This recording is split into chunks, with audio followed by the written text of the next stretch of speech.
This is Paul. It's 2:32, and I just got to the study room. It's one of those situations where I really didn't want to have to go to dinner tonight, but it is Wednesday, and we got to be aware of the time constraints. Yes.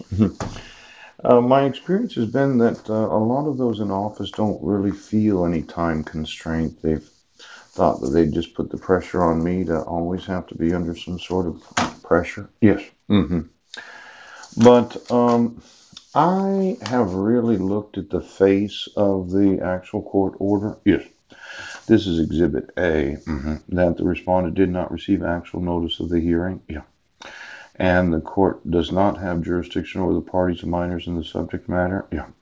Respondent had reasonable notice and an opportunity to be heard. Notice of this hearing was served on the respondent by personal service, service by mail, service by publication. Yes. There were 192. I just searched for the word notice in that actual judge's manual. Yeah.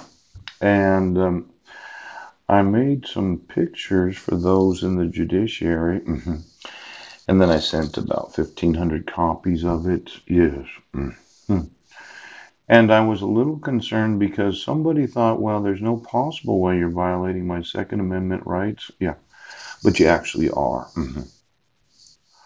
Um, if you read the screen prints, the respondent, yes, it's one of these things where the respondent has to get notice of court hearings. Yeah, and there has to be the opportunity to be heard.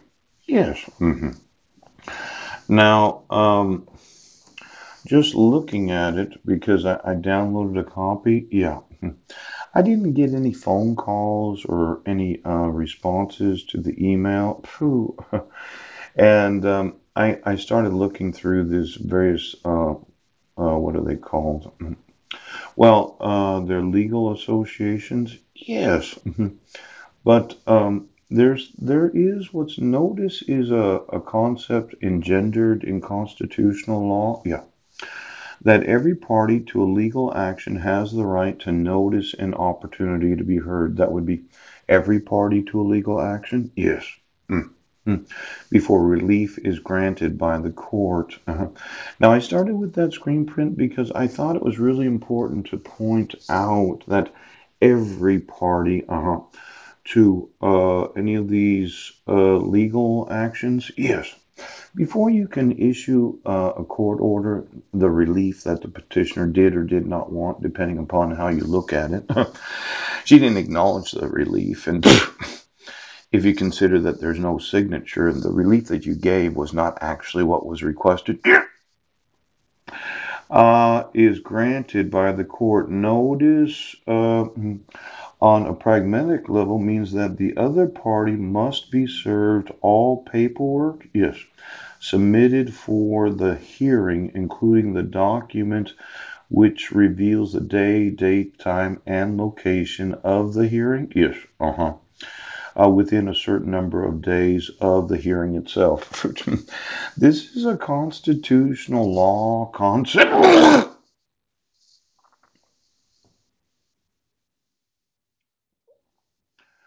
Now, I got that from the judge's manual. Yes. These specific procedures. The moving party in any motion must follow the civil rules and relevant county's local and or local family law rules of court. Yes. In setting the hearing and in submitting the motion materials to the other parties and to the court itself. Yes. Failure to follow the relevant rules may, okay, oh, excuse me, oh, darn it, look at that. Failure to follow the relevant rules may result in incorrectly filing the motion.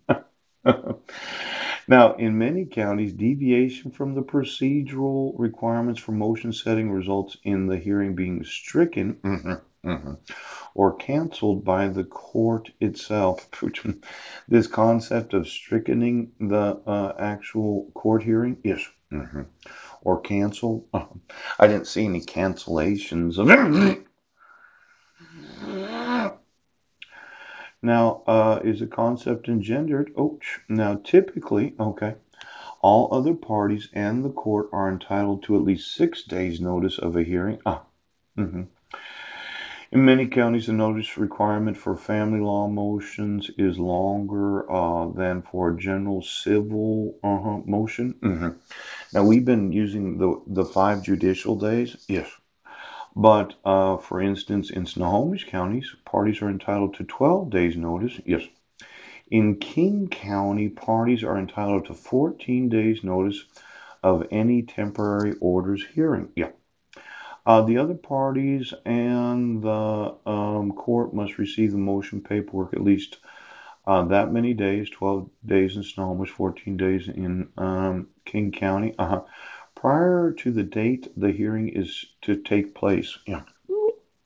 A county's local or local family law, court rules usually contain specifics regarding notice, and should be consulted prior to filing, any motion for temporary orders. Yes. Because the concept of adequate notice, yeah, stems from a party's constitutional right to participate in any legal action, yes, in which they are a party, yes.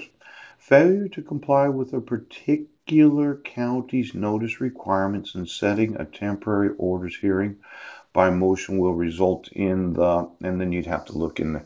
But I think if you violate the actual rules, yes. Now, I thought it was 5 judicial days, and these permanent court hearings where the actual RCW say at least 5 judicial days prior to a court hearing. Yeah, that's not the same for dissolution of marriage. Is there anybody in Clallam County that knows the minimum number of judicial days that the actual parties, known as a respondent, yes, has to receive all the paperwork submitted for dissolution of marriage? Why don't we just go through the chronological?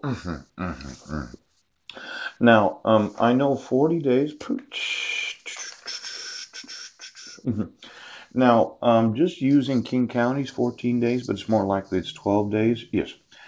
Notice for hearing motion for temporary order on 10/5 of 2012. Declaration of mailing. Yes. So, you had the notice of the hearing. Yes.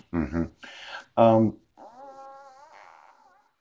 there was no possible way that you couldn't have found me in 2012 or 2013 so that you would have given enough time that I would have had 12 judicial days before court hearing. Now, this concept of sending things, yes, to the wrong address, because I'm going to find out, Judge Rourke. Now, I know you decided that you're going to have trial clerk setting a 122, yes, on 211, right, mail returned unclaimed on 114, poo, poo, poo. There was no possible way that you could have found me from 9/25 of 2012 until 10/5 of 2012. Yes. And then you set a hearing. Yes. Approximately 3-4 months after 12/31. Now let's get the calendar out, okay? Ooh, it looks to me like somebody didn't try very hard.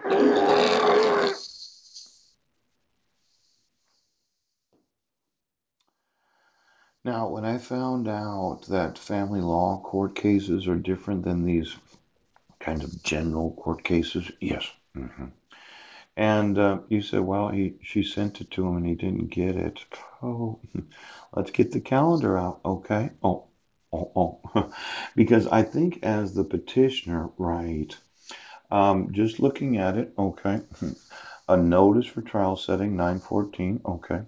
Child support worksheet, affidavit, temporary protection right, from 9/14 to 10 October 5th of 2012. Yes.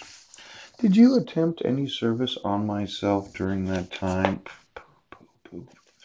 because it looks to me like you've intentionally made sure that I would not receive any of the documentation, yeah, that was admitted to the court, ooch, as the father of five sons, yes. And this, well, I sent it to him and he didn't get it. When you had 3 months, yes, 3 months to locate me. There was no possible way that you could find me. You couldn't have called a relative. Do you know where Paul is at? You couldn't have contacted my soon to be imprisoned mother or my uncle or my aunt that are all going to prison. You couldn't have called Aunt Susie to find out where he is so that he could get. See, you're allowed to contact my relatives without violating the protection order. Yes, yes, yes, yes. And I'm sure there's been many a spouse that said, well, I just don't know. But I made sure that people did know where I was at. Now I'm just going to go through this because temporary protection order. Oh, let me get my paperwork in order.